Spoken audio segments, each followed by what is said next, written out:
Broadcasting from the Vancouver Convention Center in British Columbia, Solutions Review is on location at the FME User Conference 2022, the peak of data integration. Brought to you by Safe Software. I'm Doug Atkinson, and we are here at the FME User Conference 2022 in Vancouver, British Columbia, and I couldn't be happier than to be joined by Dale Lutz, co-founder of Safe Software. Thanks for being here. Glad to be here. Well, we're glad to be here because ultimately this is your event, and it's a beauty. Thank you. And it's great to be back in person again at a live event. I was happy to be in your keynote address earlier with your co-founder Don, and it's amazing where you guys have gone. You highlighted the growth that you've been going through over the past few years. Yeah. Talk a little bit about what you've seen happening in your space. Well, if we go all the way back for the 28 years, it's gone from being very, very tiny to international. But specifically in the last 3 years and over COVID, the demand for data integration products, the importance of spatial data to organizations continued to just skyrocket.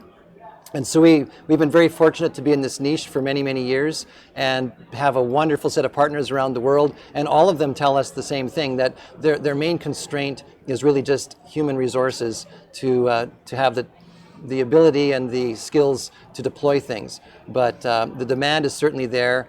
And the other thing that's gone on is that the volume of data that people collect, the technology curve in terms of the collection and creation of data, has continued to just generate mountains and mountains more of data. And that also fuels people's interest in our products. The last thing I'd say is that for a data integration company, we don't want to cheer for more places where data goes, because more work for us, but people keep inventing interesting new things.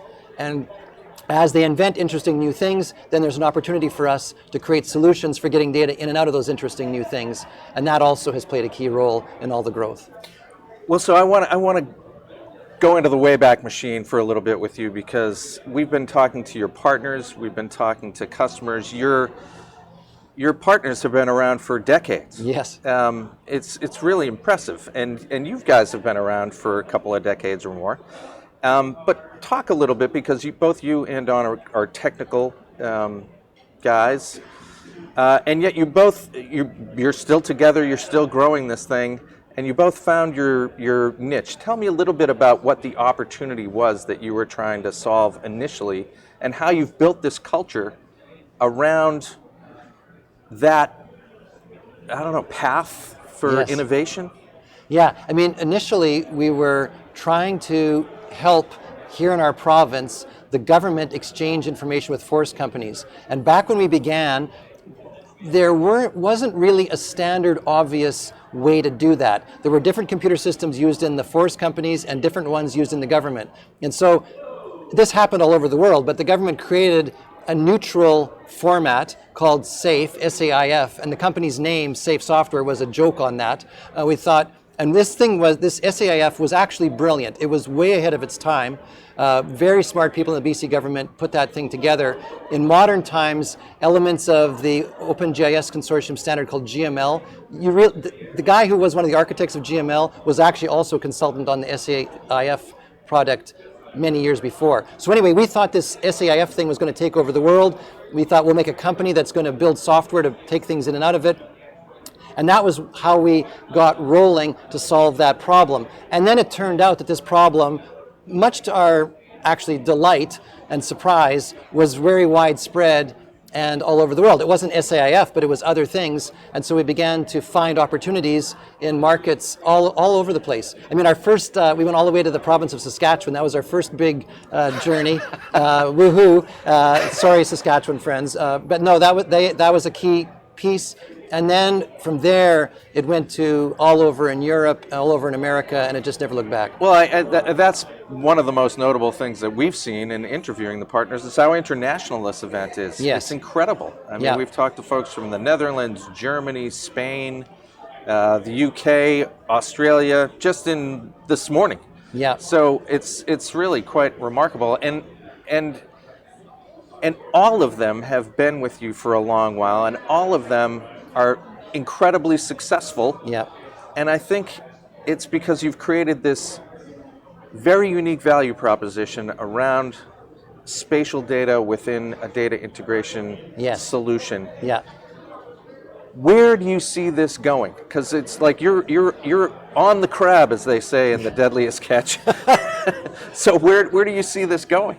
See, I think one of the things that has caused our partners to be so successful, I've heard customers say this to me, that FME, our product, is an outrageously powerful tool. It can solve problems beyond people's belief, actually. But put FME in the hands of an expert, and suddenly that's an exponential thing. And that's why these partners have been so successful. They have the years of expertise, they walk in there and they can solve things in a fraction of the time as other options would be, and a fraction of the expense for the customer. So that's a win for everybody in the game. Where does this go?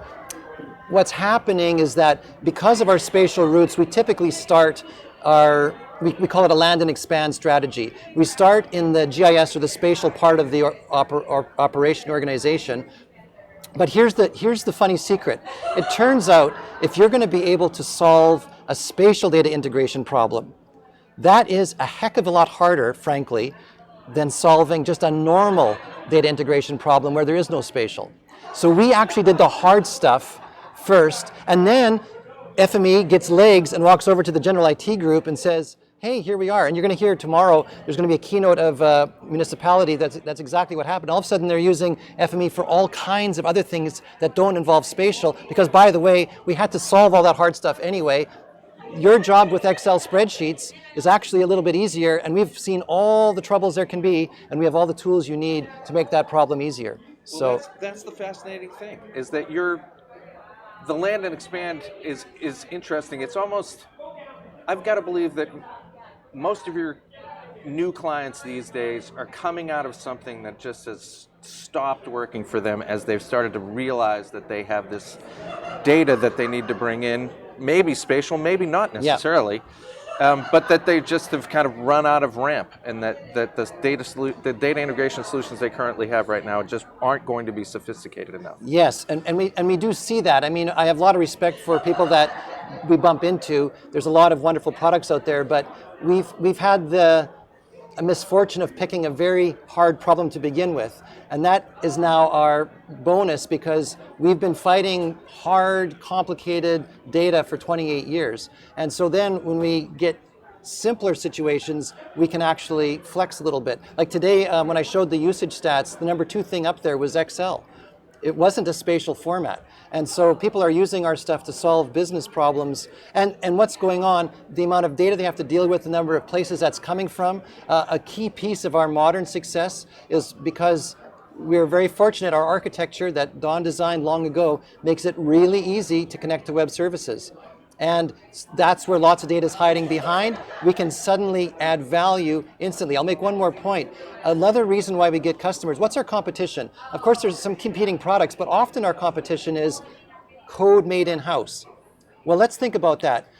Coders are rare, they're expensive, they tend to leave things behind that only they know how to deal with, whereas we ride over the hill, people can use our libraries and draw a simple diagram that is much easier for the next person to understand. And so the productivity increase is fantastic, and that ends up being a key reason why we continue to expand.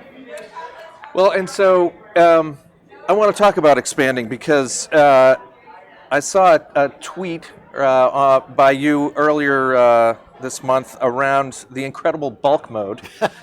So talking about expanding capacity, yes? Yes. Around the FME data volumes. Yes. Which had a picture of you in a nice Bruce Banner shade of green. Yes. So it's like not He-Hulk attorney at law.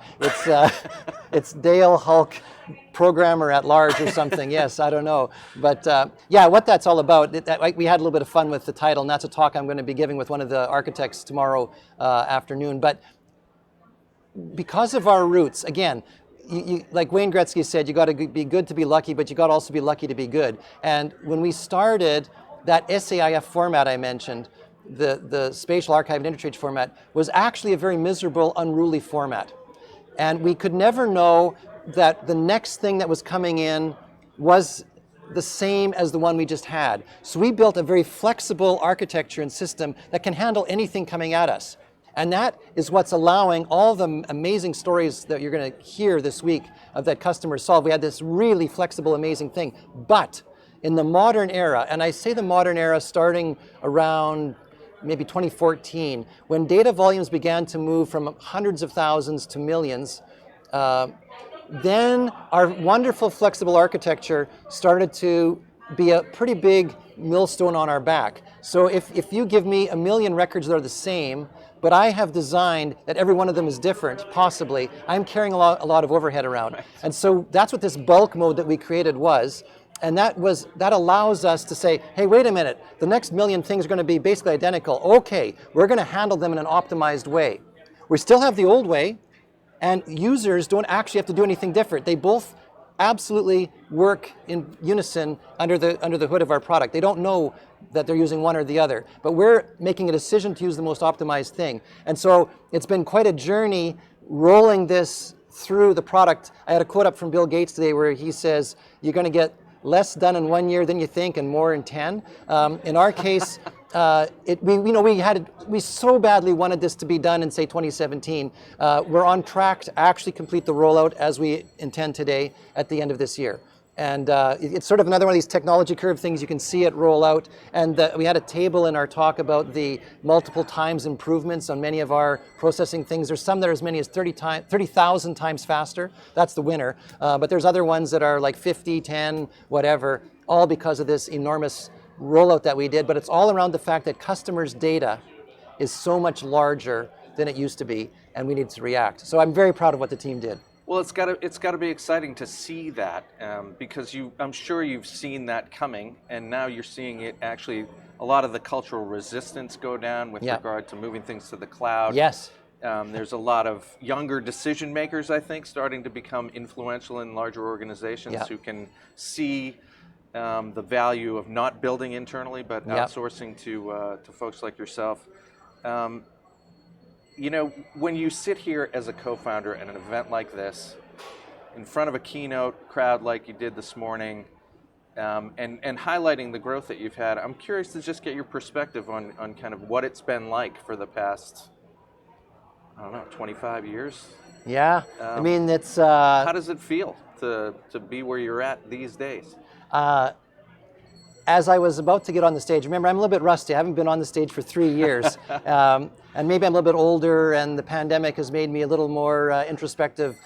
I got extremely emotional walking up those steps.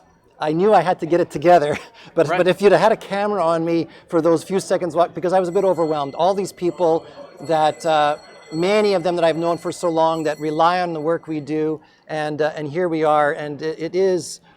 You know, one of the things that I hold very important is to remain humble and thankful, but it is really an honor to have had the privilege to have created something that is being used by so many people. And you know, I remember at the beginning going for some of our early trade shows, older folks in the industry would come over, ask what we're doing, and they laughed at us. They patted us on the back like we were sort of these misguided Boy Scouts that, you know, we're filling this need that was very hard, that none of them thought was worth doing. And here we are, having put in the hard work, and there was a lot of long hours in the beginning. And in my memoirs, I will say that I would hire more people sooner. That's one of the lessons that I've learned, is hire sooner than you think. But to see that come together in an event like this, it's... I mean, I'm sure you can understand why I would feel pretty emotional. Yeah, no, it's impressive, and thank you. And I'm very happy that it's back, and happy for you for all your success. Thank you. And thank you very much for coming by and spending some time with us. It's a great event. We're happy to be here. So glad that you're here, and thanks for chatting with me. I got to say, it was a lot of fun. Great. Thanks. Okay.